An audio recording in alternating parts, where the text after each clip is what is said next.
But Savitri की अमावस्या के दिन ब्रह्मा जी के मुख से प्रकट हुआ है। सौभाग्यवती नारियां अखंड सौभाग्य के लिए बट सावित्री का व्रत आप लोग करते होंगे, कई लोग अखंड सौभाग्य के लिए करेंगे, क्योंकि इस बट के पेड़ के नीचे भगवान विष्णु शंकर जी से विनती करे थे वर के लिए, इसलिए अखंड सौभाग्य का देने वाला जिसका प्रॉपर्टी का झगड़ा चल रहा हो, अदालत में कोई केस चल रहा हो, किसी भी चीज का केस, अदालत में अगर किसी भी चीज की अगर केस चल रहा है तो बड़ के पत्ते के ऊपर बालू मिट्टी का शिवलिंग बना, बालू रेत का, बड़ के पेड़ के नीचे ही उसकी पूजन करें, उस पर 3 चम्मच दही चढ़ा दें, अपनी मनोकामना कर कर दही चढ़ाकर उस दही को चम्मच में वापस लेकर जाए, शंकर जी की पूजन कर कर उसको विसर्जन करें। वो दही जो लेकर आए, जब अदालत कार्रवाई हो और आप केस के लिए अदालत में जाएं, उसको चंदन में मिलाकर तिलक कर कर जाइए, आपका काम विजय प्राप्त होगी, काम फतेह हो जाएगा। बटकेश्वर महादेव का स्मरण करने से कार्य की सिद्धि होती है। जिस बच्चे का एग्जाम में पास नहीं हो रहा हो, अच्छे नंबर नहीं आ रहे हो, वो भी इस दही का तिलक लगाकर जा सकता है। बटकेश्वर ऐसे भगवान शिव विराजमान हैं। 16 श्रृंगार में नारी के हाथ की चूड़ी का कलर अलग हो सकता है, चूड़ी की डिजाइन अलग हो सकती है, चूड़ी अलग हो सकती है, चूड़ी महंगी सस्ती हो सकती है, मंगलसूत्र की कीमत ऊंची नीची हो सकती है, पाँव की बिछुड़ी की कीमत ऊंची नीची हो सकती है, कान के कुंडल की कीमत ऊंची नीची हो सकती है। तुम्हारे शरीर पर जितने जितने 16 श्रृंगार हैं उसकी कीमत ऊंची नीची हो सकती है। केवल मंगलसूत्र की डिजाइन बदल सकती है, नाक की लौंग की डिजाइन बदल सकती है, कान के बुंदे की डिजाइन बदल सकती है, हाथ की चूड़ी की डिजाइन बदल सकती है, पाँव की पायल की डिजाइन बदल सकती है।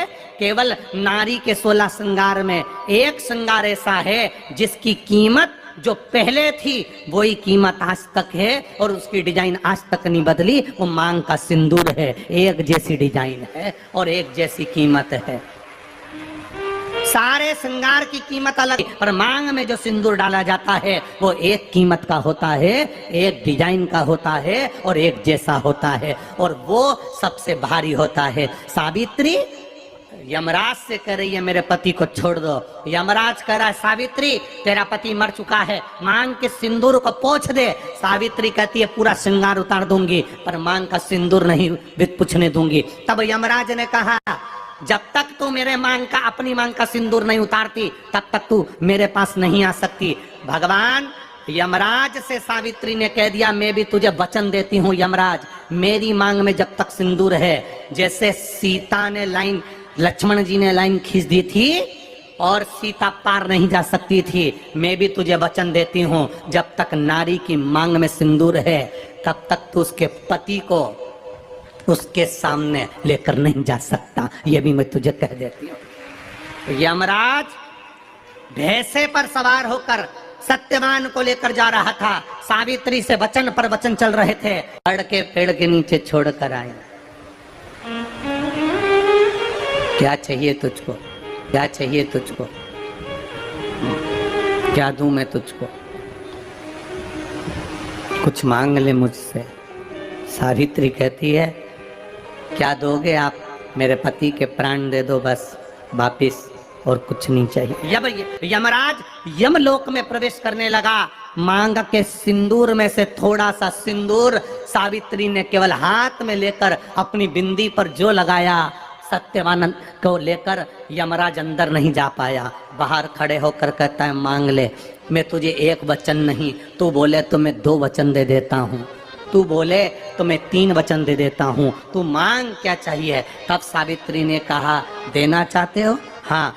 अब यमराज को लगा कि लालच में पड़ गई सावित्री, तब कहा पहला वचन दीजिए मेरे अंधे सास ससुर के नेत्र वापिस आ जाएं।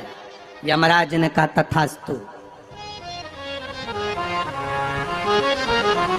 दूसरा वचन दीजिए मेरे सास ससुर अपने पोता पोती का मुख देखें। यमराज ने कह दिया तथास्तु।